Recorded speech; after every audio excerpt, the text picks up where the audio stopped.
Assalamu alaikum. First of all, I wish to thank the organizing committee and chairman of the conference for inviting me to participate in this scientific event. I wish to share with you today an important topic which is in the heart of critical care and is intimately related to kidney disease as long as consequences and regulation. Our topic today will be on acid-base balance, basic principles, and clinical application. We'll go through some basic facts about blood pH and the regulation of body buffer system, then the role of lungs and kidney, and then we'll move into clinical types of acid-base disturbance, including acidosis and alkalosis, and how to reach the final diagnosis. If we have time at the end, we'll touch some clinical scenarios as examples.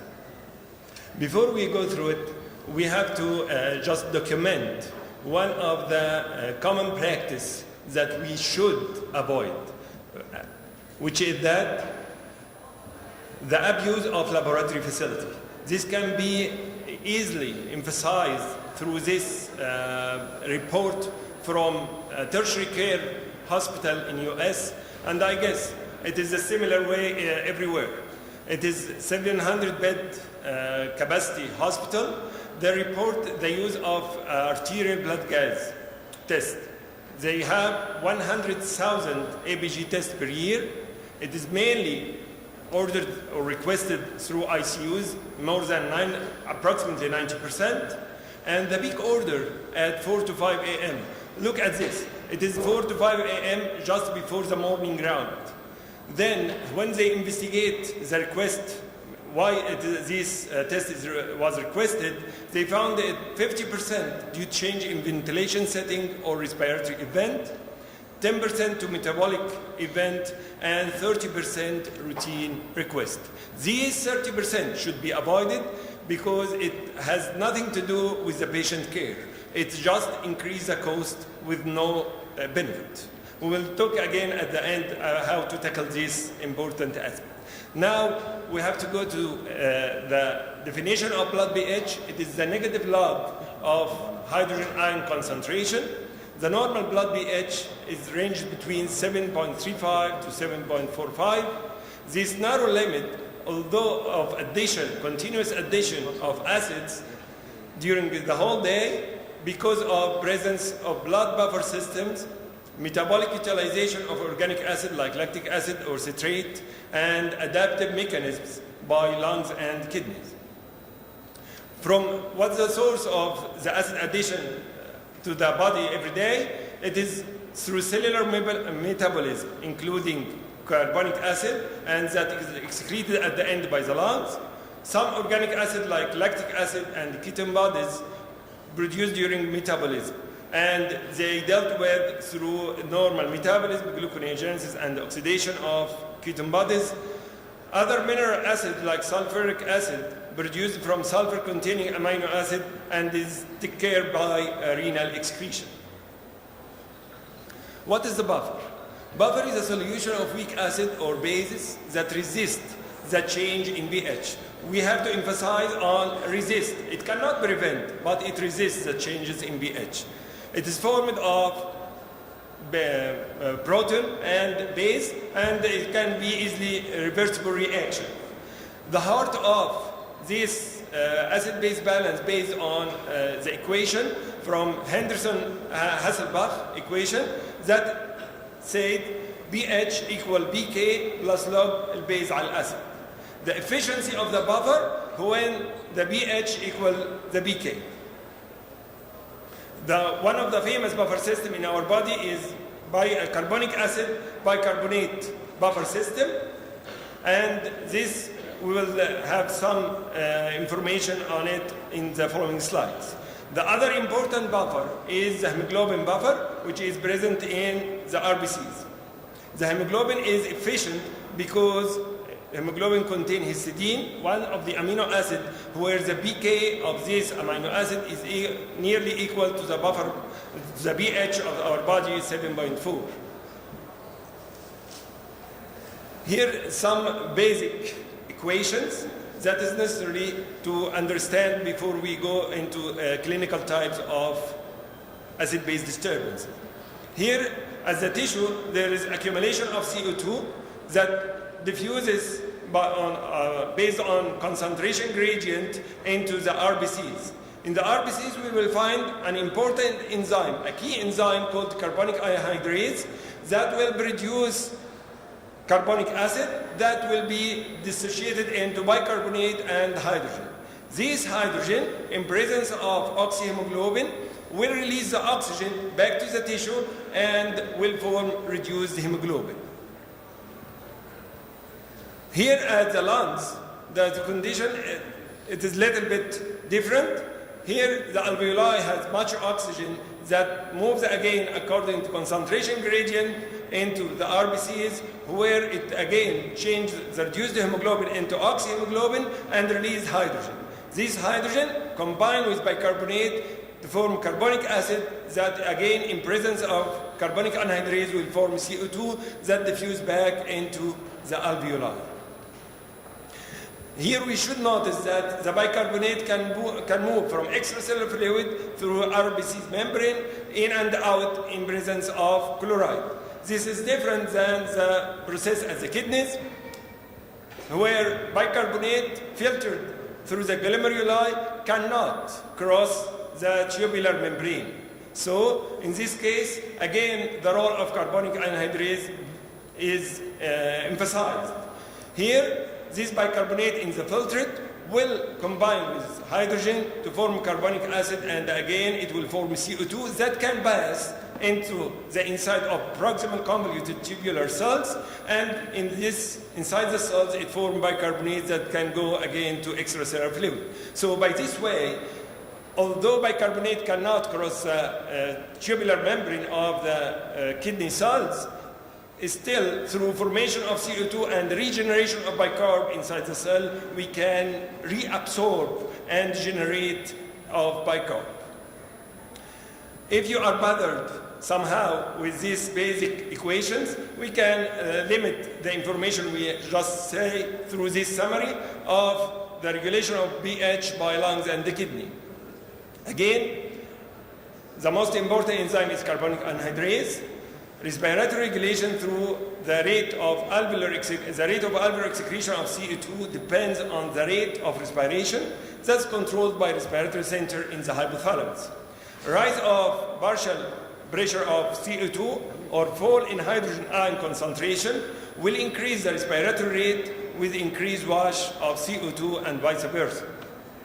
As far as the kidney is involved in the regulation, first through reabsorption of filtered bicarb, as we just seen, and then the second part, just for the benefit of interest of time, we didn't mention it, but it is there. It is through hydrogen excretion in presence of phosphate buffer and urinary ammonia, and again with bicarb generation.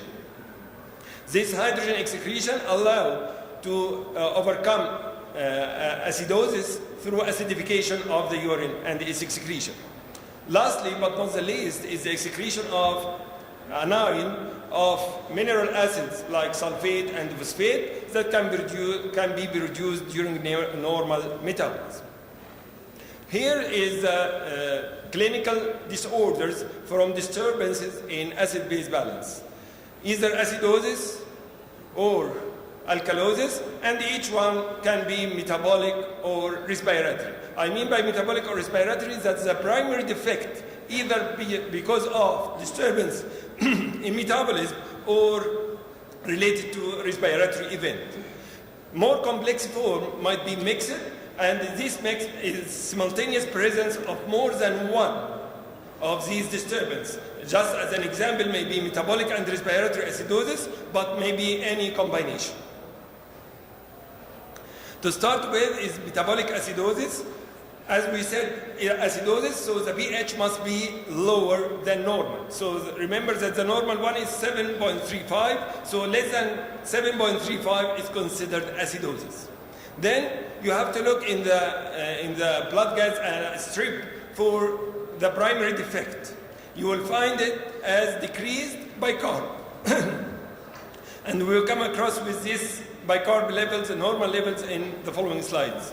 How bicarb is affected?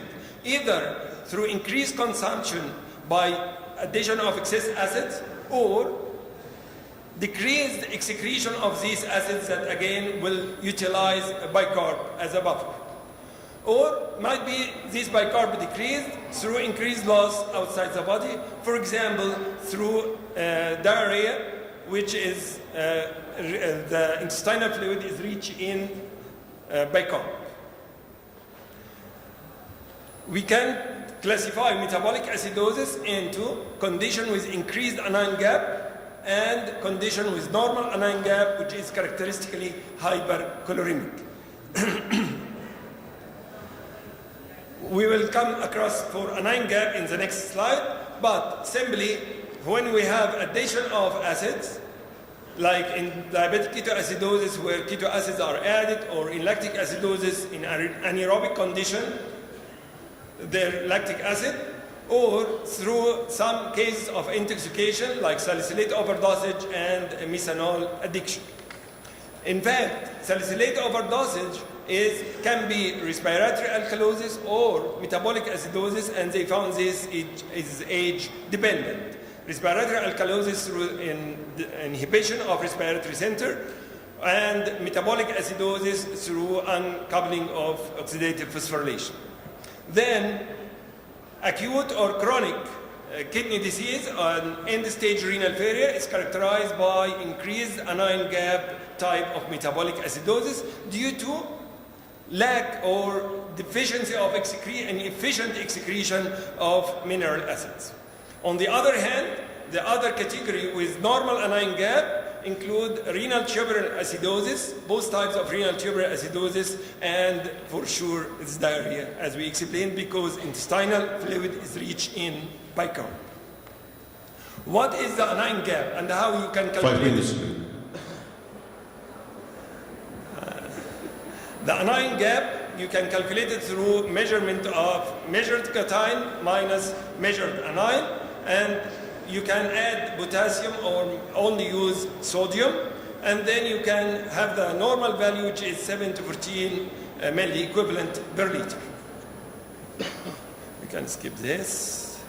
And to see how intimate is the regulation of acid-base balance to the kidney disease, chronic kidney disease, just see at the end of this slide that acid-base disturbance share in the progression of chronic kidney diseases and increase in its mortality. The second type is respiratory acidosis, where again pH will be less than normal, but the primary defect will be increase in BCO2. The compensation will be through a renal mechanism. This renal mechanism is slightly slower than the respiratory compensation and takes 3 to 5 days, and that's why these disturbances in acid-base balance based on respiration, either alkalosis or acidosis, can be described as acute or chronic. Metabolic alkalosis, here the reverse, the pH is increased, the primary defect will be affecting the bicarb, and then the secondary effect will affect the partial CO2 pressure. Like in pyloric stenosis, where vomiting restricted from the content of the stomach, and it is rich in HCl, and that's why there will be acidosis. Respiratory alkalosis, where increase in pH, but here the primary defect will be on CO2, and the compensation depends on renal. The renal, again, it is slow mechanism, needs 3 to 5 days. Here's the mixed type of disorders. It is either combination can be found, respiratory and metabolic, normal anion gap or high anion gap, mixed metabolic alkalosis and acidosis. What's the compensatory mechanism? In all simple acid-base disorders, the primary abnormality will cause a compensatory response, such that the changes in bicarb and BCO2 will move in the same direction. Either both will increase or both will decrease. This is an example in respiratory compensation of metabolic acidosis and alkalosis. Metabolic acidosis, so the bicarb should be low. So the compensation through decreasing BCO2 through hyperventilation. And the reverse, if metabolic alkalosis, bicarb will increase, and BCO2 you will find it increased. The reverse here, how to judge that there is respiratory compensation? It is simple formula. You can add to the concentration of HCO3 bicarb 15, or use the decimal digits in the pH. For example, here the decimal is 7.3, so partial pressure, if there is compensation, it should be 30 millimeter mercury. If you find pH, usually the pH with compensation will not return to normal, but near normal, except in a respiratory condition.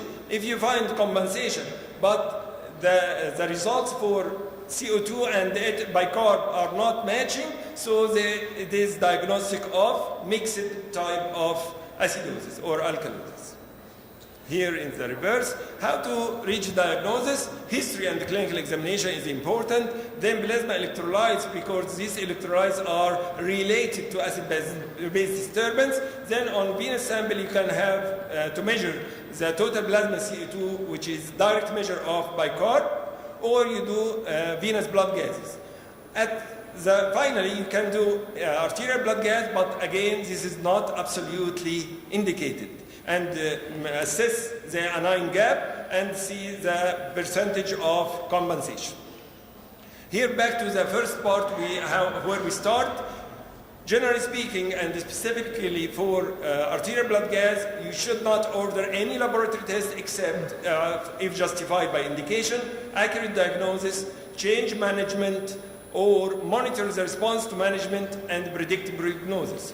You should not order the test for the availability of the patient, access to an arterial line, ease performance, medical reasons, or simply habit or routine. How they can tackle this problem? Through education program to junior residents and nurses, through publishing of practice guidelines. For example, you should not repeat arterial blood gas estimation in a patient who is in ICU. Some say every 12 hours, some say once a day. And you can also use computer-based approaches through alert if you exceed the limit for ordering. Thank you very much. I invite the third speaker.